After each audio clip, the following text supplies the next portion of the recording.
finally made its debut on the Indian National Stock Exchange. Hello and welcome to this special broadcast. It is indeed a historic moment for the Indian stock markets. Hyundai, after spending 27 years in India, has decided to list on the stock exchange. It's the biggest ever IPO. Hyundai is raising over $3.3 billion from the Indian market. So what's the larger thinking behind this IPO and the trajectory that the parent company of Hyundai India sees for the market and the world as well? Joining us right now is the company leadership. Let me start with Jay Chang, the global CEO of Hyundai, Mr. Tarun Garg, the CEO of Hyundai India, Unsoo Kim, the managing director of Hyundai India, and the senior vice president and the chief investor relations officer of Hyundai Motor Company, Mr. Zayong Koo. Thank you very much, gentlemen, for being with us on the program. Mr. Chang, let me begin with us. Why list on the Indian stock markets? What's the thinking? Well, thank you for having us today. Well, we have a huge aspiration for the IPO because IPO is for our growth. That growth is with sustainability. And this is also we expecting growth to be with our investors. India market is fascinating, and we see this market is really fast growing. And that's why we put the highest strategic focus on here, which means we need a lot of investment with the importance of the proprietary prioritization of our strategies. But to drive this our investment, we need to have the leverage, the capital market as well. So that's why we set up the equity participation in the market, and we'll use the full commitment. We do execute our investment based on our plan. You're right. Any thoughts on why you chose this particular timing? Yeah, because I think we believe this is the right timing. We've been watching this market as we have been here more than 28 years. Yeah, and I think this is the right timing for building up the momentum. Yeah, because we are expanding our capacity. We build more capacity, and we are also extending the product portfolio. And the R&D investments is what we are putting the best of the focus at this moment. And more than that, beyond mobility, we are also thinking how we can contribute for the energy sector. Well, those are the reasons why we select, and we believe this is the right timing. Right. One question that a lot of investors are asking is, what does Hyundai India actually get from this IPO? Because this is an OFS with all the $3.3 billion in proceeds going to the parent entity. So what does Hyundai India really gain out of this? Actually, this is a secondary offering, and the sharing out the parents' company, Hyundai Motor, the Korea. So that's why we expecting the cash, the capital, that flows into Korea. But definitely, we will reinvest those the raised funds, because we already committed our investment earlier this year. We talked to the local government, Tamil Nadu. And at that time, we already confirmed that the 200 billion, the Indian rupee, is already committed. And also, based on our, the future investment plan, not only just for the, the IPO raised funds, we definitely need more the capital to be injected for the growth of India. Right. One question that I'd like to put to all of you is that we saw the stock opening in the red. Flattish opening, so to say. Was this a disappointment? How would you address this drop in the price at which the stock opened? How would you address that, Mr. Chang and Mr. Garg? I think we see the potential, and we believe we can have the more longer-term view, because as we talked about the investment plan and the solid product lineup strategies, I think we can gain the future position more robust. So that's what we can deliver to the market. Yeah. Right. Maybe, as management, will focus on the performance, on pursuing growth, quality of growth, like what we have mentioned as our part of our strategy. Of course, the price will always be decided by the investor. But I think single-minded focus on how to take the company forward, as President and CEO Jay also mentioned, I think that is going to be the goal. Right. Mr. Kim, how would you address investor concerns if you had to give us a sense of the long-term commitment and how you will build the brand in India now over the next 10 years, how would you do that? Our business model is built upon long-term success. We have the several focus areas in terms of sales that we are pursuing the quality of growth, focusing on profitability and the volume with our prominent product pipeline and healthy dealer sales network. In terms of a brand, we want to be a home brand, the most trusted brand in India by implementing some India Connect marketing activities, various CSR initiatives. Also, we are focusing on the customer first, service number one, the driver. And then in terms of the electrification, we are developing an EV ecosystem. We are planning to launch 4 EV models, including Crore EV, for this financial year. Also, we are localized our full EV supply chain. Also, we are investing in infrastructures. And then we are focusing on the export. We are positioning HMI as a production hub for emerging market. So we have a very healthy and balanced domestic and export mix, so which give us not only profit, but also it gives a natural hedge against some market fluctuation. We have a strong long-term strategy. Right. When you speak about volume growth, Mr. Garg, what kind of volume growth are we expecting in FY25, FY26 and beyond? Look, if you see the CAGR for the Indian industry, whether you take a 5-year period or a 10-year period, it has been about 5% in terms of volume. However, what is more important is how the average selling price has been going up. Like we mentioned earlier, we are pursuing that quality of growth. So volume is, of course, very, very important. But at the same time, the average selling price is important. The premiumization is important. Because India, if you see, is at the cusp of that growth. Because car penetration is low. At the same time, the per capita income is going up.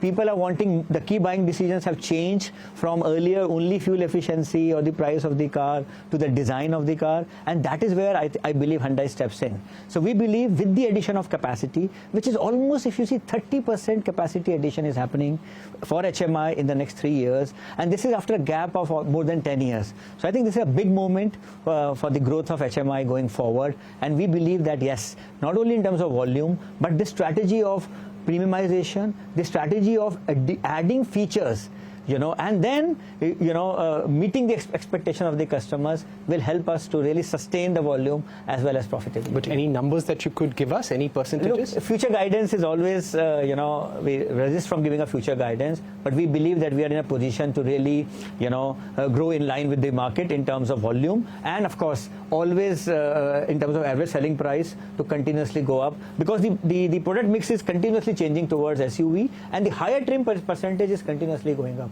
I'll give you an example.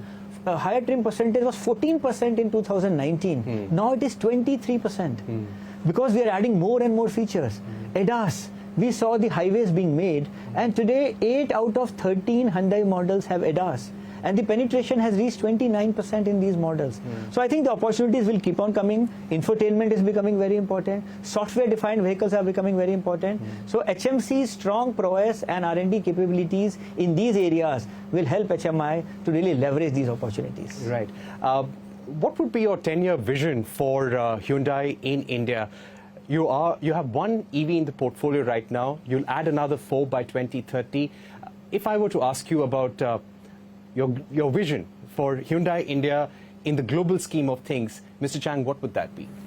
Well, in terms of the production capacity that we are going to build, India should be one of the most important production the hub for us. To enable this, we also need to invest more and focusing on the R&D capability.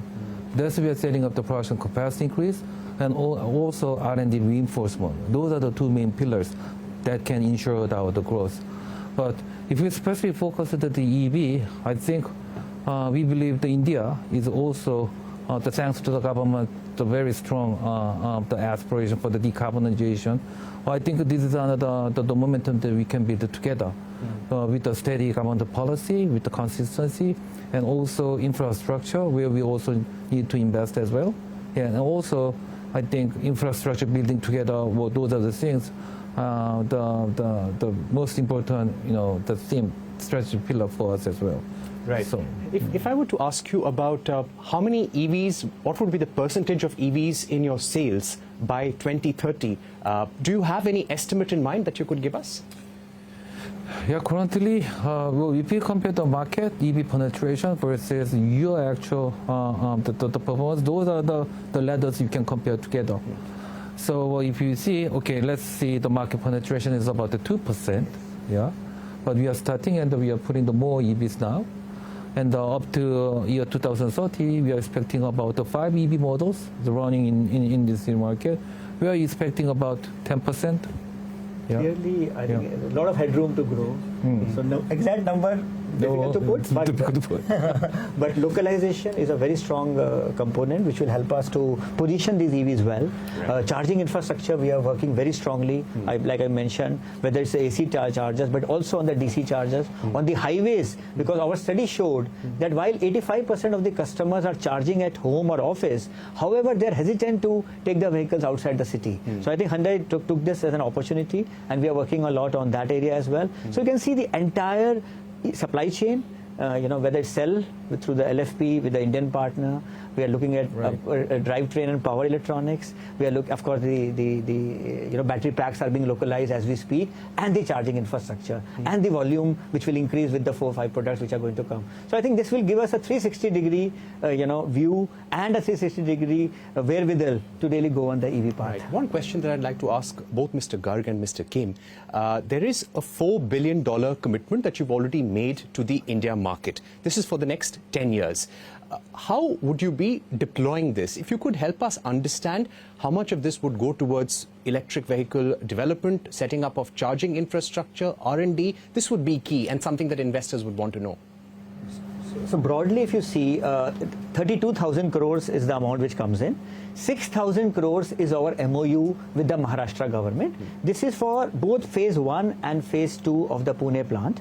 So phase 1 capacity will come in 170,000 in next year, and 80,000 will kick in 28. So from now till 28, about 6,000 crore, which includes, of course, not only the plant, but the upgradation, the models, etc., etc. Then with the Tamil Nadu government, in total, we have a MOU for 26,000 crore rupees, which is till 2032. It includes the electrification, it includes the new models, it includes the refurbishment of the plant, etc. So this is broadly, you can say 6,000 with Maharashtra and 26,000 with Tamil Nadu. Right. In terms of R&D, how does the IPO change things for India as far as the R&D focus go? Mr. Kim, would you like to take that? HMC has a strong centralized R&D hub in the Namyang in Korea. The HMC, the R&D majorly in the focusing on the new car development and then platform architecture and other technology. Whereas the Indian R&D center, we are focusing on in the R&D center, they are with these kind of features to meet the local taste and the design and the local specific quality enhancement. So we are expanding our Indian R&D center with some test track, bigger test track. So our R&D center will focus on the emerging market, small car development, full development. Right. Mr. Chang, do you also believe that there will be now a roadmap to increase the R&D footprint in India? definitely. Yeah, not only just because we are increasing the building up the capacity. I mean, the territory is another thing that we have to cover. The meaning, actually, we are doubling up our R&D capacity here, but to serve not only just for the India market, but the adjacent market as well, like emerging markets in Asia and other markets. Those are the things, expanded, responsibility that we are expecting the India R&D will grow. Right. Yeah. It was good to hear when you said that Hyundai has created 250,000 jobs in India. Could you give us a sense of the next phase of job creation in the country? Any numbers?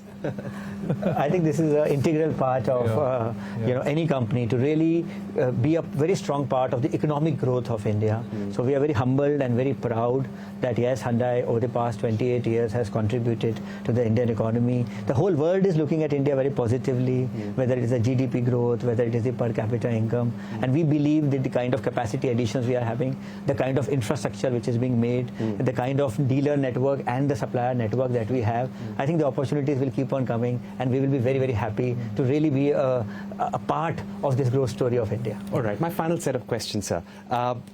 It is, you have been at number 2 since 2009 in the India market.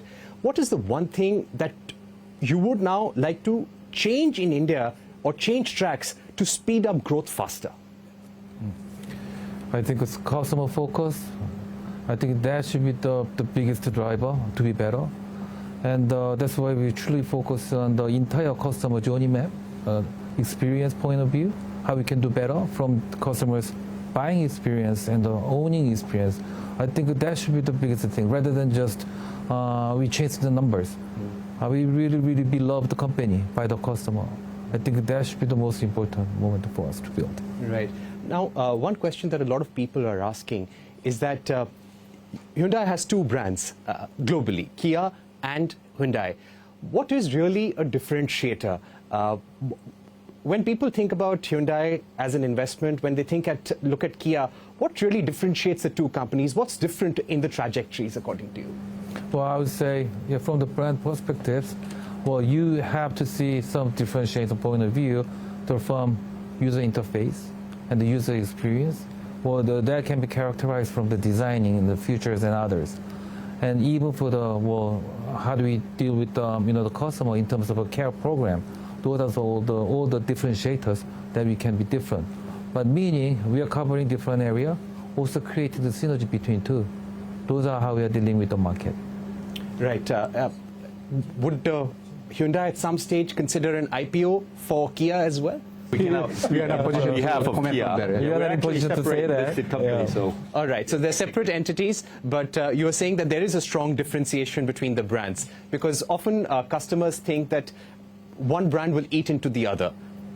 But it doesn't happen if you see. You see, last 5 years, you see how the Creta has grown. Last 5 years back, we used to sell 6,000-7,000 Cretas a month. Today, we are selling 15,000 Cretas a month.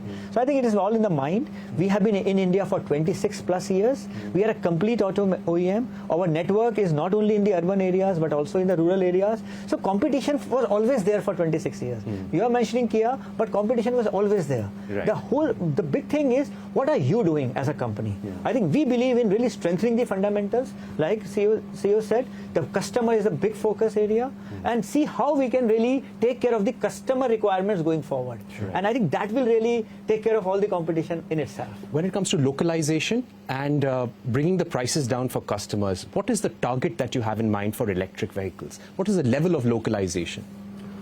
The HMI, we have the 104 the tier 1 supplier, which is a very good competition with the local and the global supplier. Currently, we have the 80% localization. We will put all efforts to localize as possible as we can. Localization is very important for us to make our product very cost competitive, and also under the current geopolitical context, the securing the supply chain is very crucial for us operation. So we will put all our effort to more the localize in India. My final question to Mr. Chang. Today there is a lot of debate in India between hybrids, EVs, flex fuel and ICE. What do you think will work for the India market? And apart from EVs, is there any powertrain that you're considering? Well, one of our strategic competency, the advantage is the dynamic capability, which covers from ICE, hydro, the hybrid, and also the EV. Well, those are powertrains and the power electronics. It depends on the variation, how we can do better for the customer's selection. Well, so in that sense, we be very much agile and to meet the customer's demand.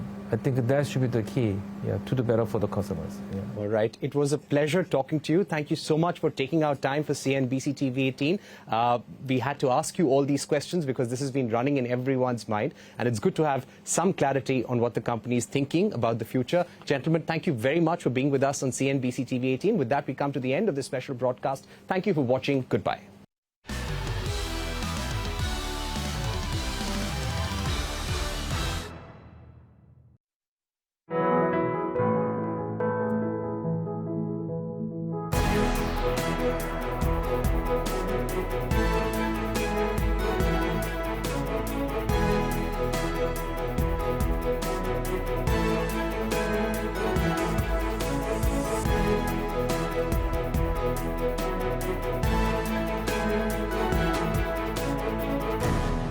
"28 years ago, a little-known automaker from Seoul, South Korea decided to open shop right here.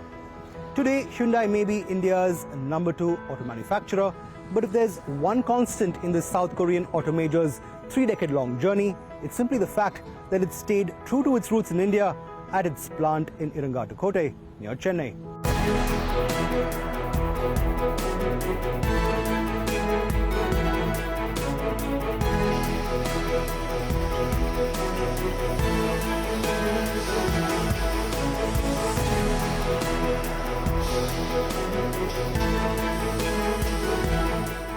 When I joined in 2001, it was 36,000 cars per year, but today we are at 765,000 cars. So the quality performance plays a very key and major role in establishing the volume growth.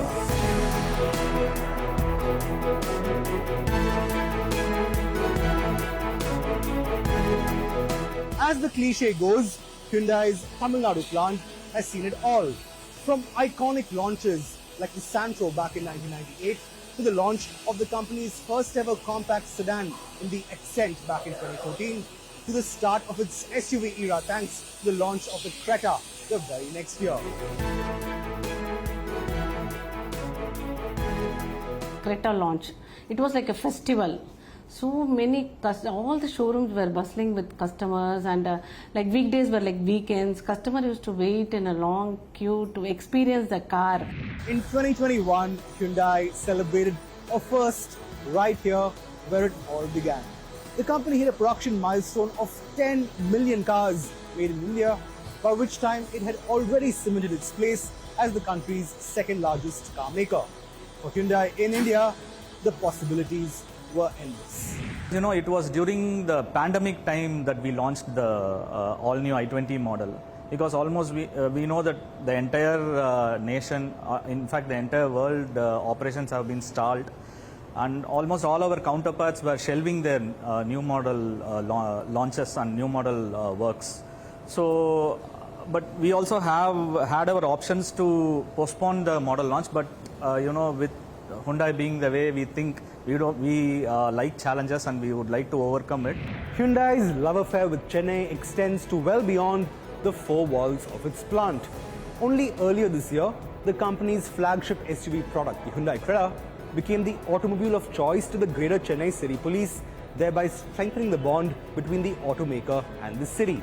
Incidentally, Chennai is also home to Hyundai's hydrogen R&D ecosystem, where it has partnered with IIT Madras to invest 180 crore rupees towards developing a first-of-its-kind Hydrogen Valley Innovation Hub.